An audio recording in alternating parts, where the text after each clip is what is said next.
जिंदगी में बंदगी तू कर नहीं, जिंदगी में बंदगी तू कर नहीं, जिंदगी में बंदगी शर्मिंदा है, जिंदगी में बंदगी शर्मिंदा है।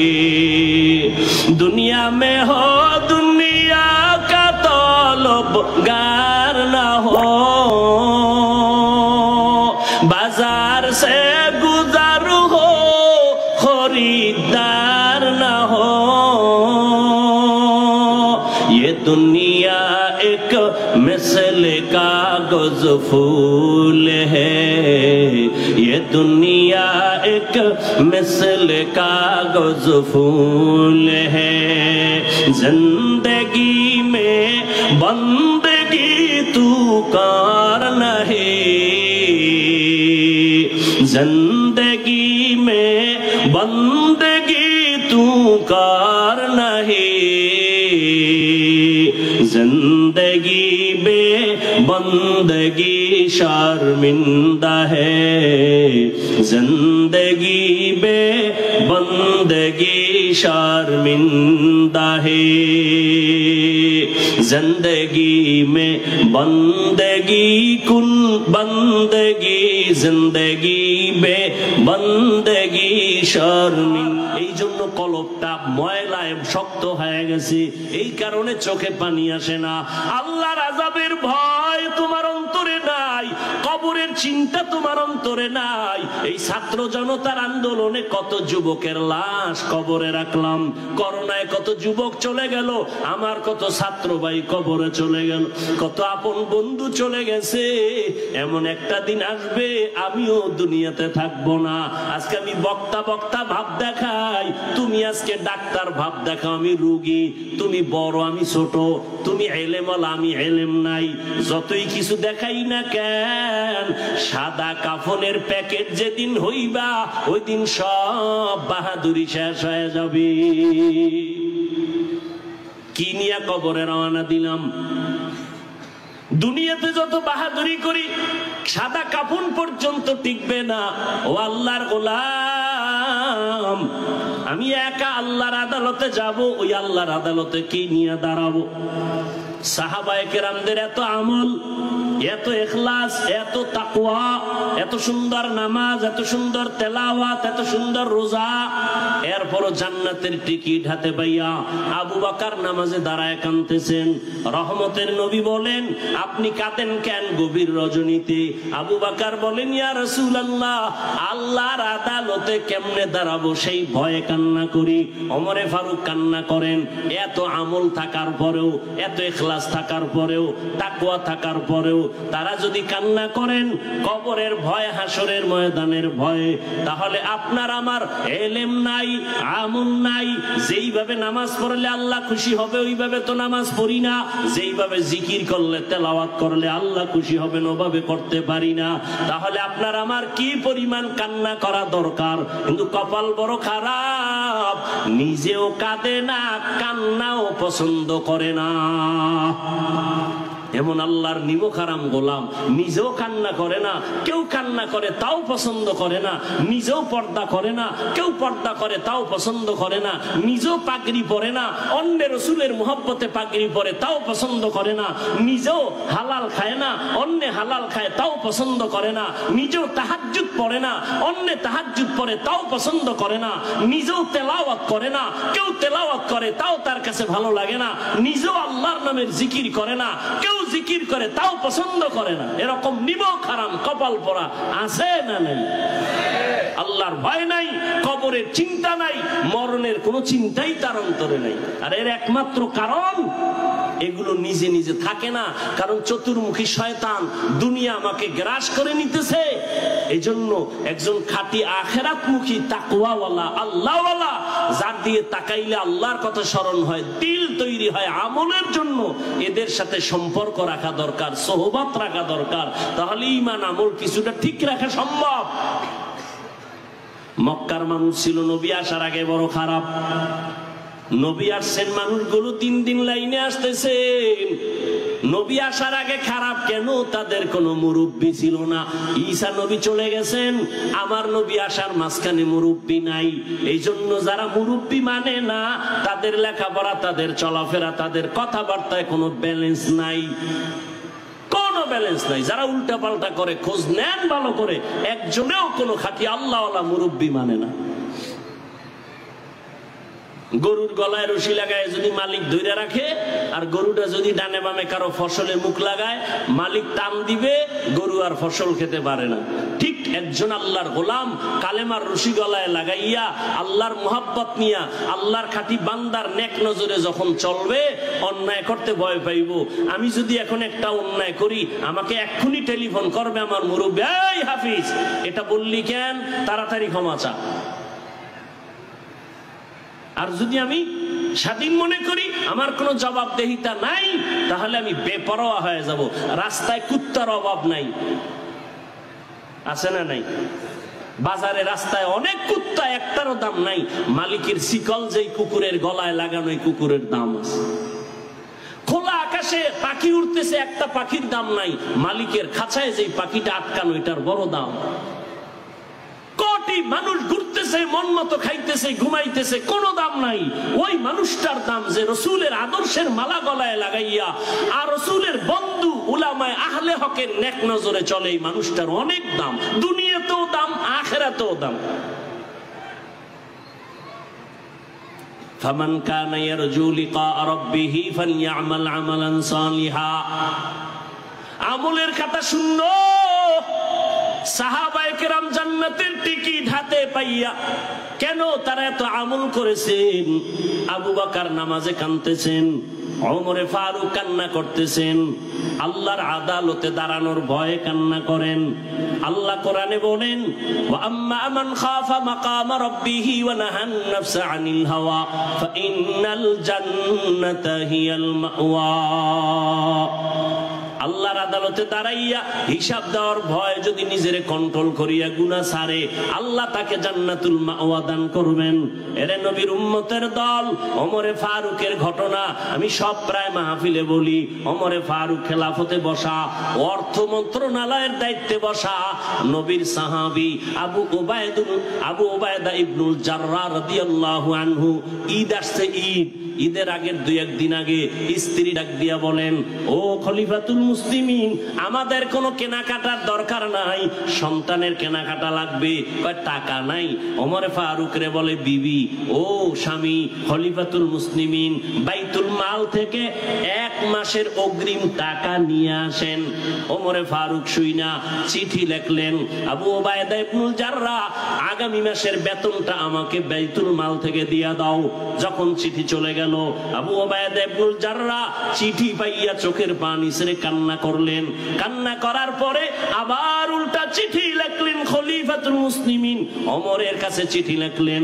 ওমর চিঠি পাইলেন, লেখা আছে, ও খলিফাতুল মুসলিমিন, 1 মাসের অগ্রিম টাকা আমি দেওয়ার আগে আমার 2টা প্রশ্নের জবাব আপনাকে দিতে হবে। 1 নাম্বার প্রশ্ন, আগামী মাসের বেতনটা যে দিব, আপনি গ্যারান্টি দেন আগামী মাস আপনি বাঁচবেননি? আবু উবায়দা ইবনুল জাররাহ প্রশ্ন করে ফেললেন, আগামী মাস বাঁচবেন কিনা গ্যারান্টি দেন, আমি বাইতুল মাল থেকে বেতন দেই। 2 নাম্বার প্রশ্ন, আপনি যখন খেলাফতের চেয়ারে বসছেন, জনগণ আগামী মাস আপনাকে চেয়ারের মধ্যে খেলাফতে রাখবেনি, তার গ্যারান্টি? কেমন ইসলাম, কেমন আদেল! আগামী মাস বাঁচবেন, গ্যারান্টি আসেনি? নাই। এরপর ক্ষমতায় যে বইয়া রয়েছি, আগামী মাসে আমি থাকবো না জহুরের আগে ফলাই তুইব, এর কোনো গ্যারান্টি আছে? আবু উবায়দা ইবনুল জাররাহ বললেন, খলিফাতুল মুসলিমিন, আমি বাইতুল মাল থেকে আপনাকে টাকা দিব, 2 প্রশ্নের জবাব আমাকে দেন, আগামী মাস বাঁচবেন কিনা গ্যারান্টি। আর এই 1 মাস পরে আপনি আগামী মাস খেলাফতের চেয়ারে থাকবেন কিনা, জনগণ রাখবে কিনা, তার গ্যারান্টি দেন। ওমর চোখের পানি ছেড়ে কান্না করে আর বলে, হে মালিক, আবু উবায়দা ইবনুল জাররার মাকাম তুমি বাড়ায় দাও। আমার অন্তর চোখ আবু উবায়দা আমার খোলার পথে সহযোগিতা করেছে। আল্লাহর ভয়, আল্লাহর কাছে কি জবাব দিব? কেউ দেখে না, আল্লাহ দেখতেছেন আমার অন্তরে কি কল্পনা করতেছি, আমি চোখ দিয়ে কি দেখতেছি, আল্লাহ দেখতেছেন, কেউ দেখে না। আল্লাহর কাছে কি জবাব দিব, এই চিন্তা যখন আসবে ওই বান্দার চলাফেরা কথাবার্তা লেভেল পজিশনে চলে আসবে। আর এটা অন্যের আল্লাহর খাঁটি বান্দাদের দোয়া ছাড়া, নেক নজর ছাড়া কোনোভাবেই সম্ভব না। আমি মাঝে মাঝে বলি, মুরব্বী মাইনা নিজের আমল আখলাক ঠিক রাখাই যায় না, আর মুরব্বী যে মানে না সে ঠিক রাখবে কেমনে?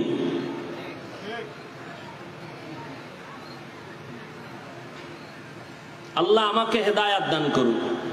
আপনাদের হেদায়েত লাগলে আপনাদেরটা আপনারা বলে নেন, দোয়া করাও বিপদ। এক জায়গায় দোয়া করছি, আল্লাহ মসজিদ কবুল করো, যারা টাকা দিছে এগুলোও কবুল করো। পরের দিন এক সপ্তাহ পরে মসজিদের কমিটি টাকা চুরি করে ভেজাল লাগাই দিছে, এখন দোষ দেয় আমি দোয়া করলাম, কাই দোষ সব আমার। বুঝেন না কথা? সুদ মুক্ত ব্যবসা করে, বললাম যে সুদ মুক্ত ব্যবসা আল্লাহর রহমত না সুদের ব্যবসা রহমত? সুদ মুক্ত ব্যবসা কি রহমত? দোয়া করলাম কায় হেসানের জন্য, যেটা একটা সুদ মুক্ত ব্যবসা, এটা আল্লাহর রহমতের ব্যবসা। যদি দুনিয়া ঢুকে যায় তো গজব শুরু হয়ে যাবে। দোয়া করা অপরাধ, আকাম যে করছে এর কোনো অপরাধ নেই। এগুলো আমাদের মেধা, এগুলো আমাদের সেন্সের হালাত। কতটা আক্রমণমূলক মেধা নিয়ে, চিন্তা নিয়ে আমরা চলি। আল্লাহ আমাকে হেদায়েত দান করুন। আপনাদেরটা আপনারা বললেন।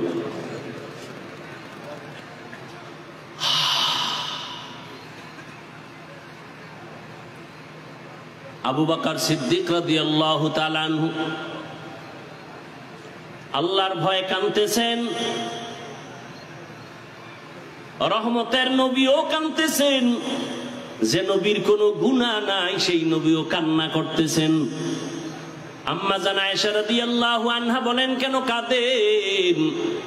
নবী বলেন, কিয়ামতের ময়দানে আল্লাহর আদালতে আমার উম্মতের কি হালাত হবে সেই জন্য কান্না করি।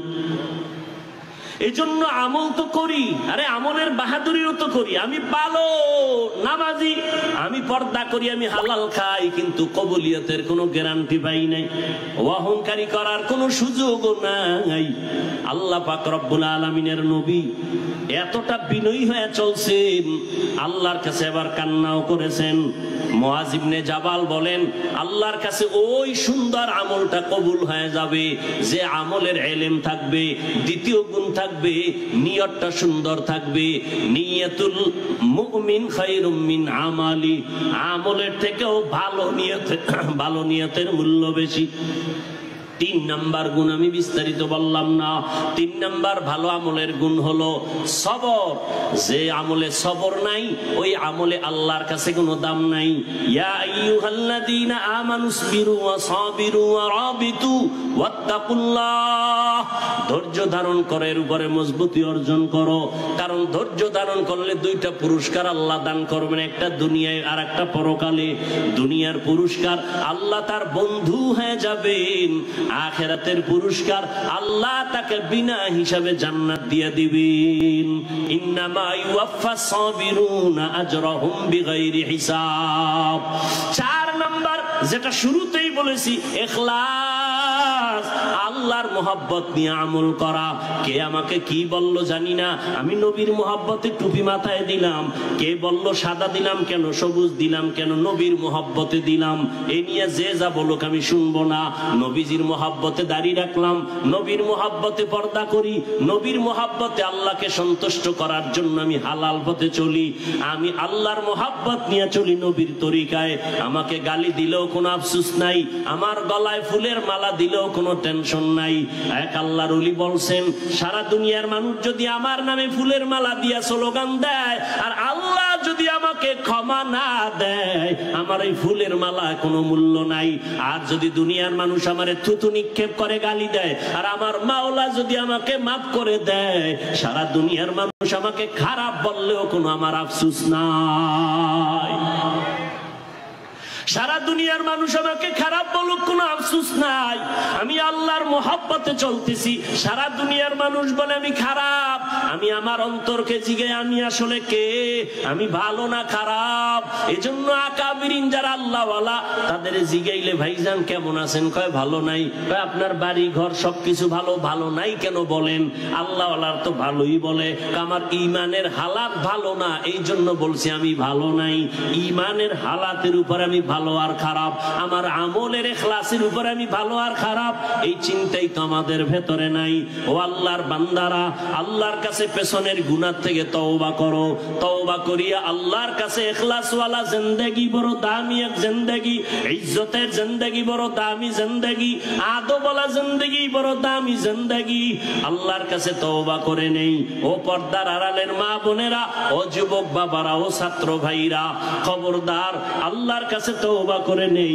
জীবনে নেক আমল করতে পারি আর না পারি, কোনোদিন গুনাহ করব না, বা সব আর শেষ।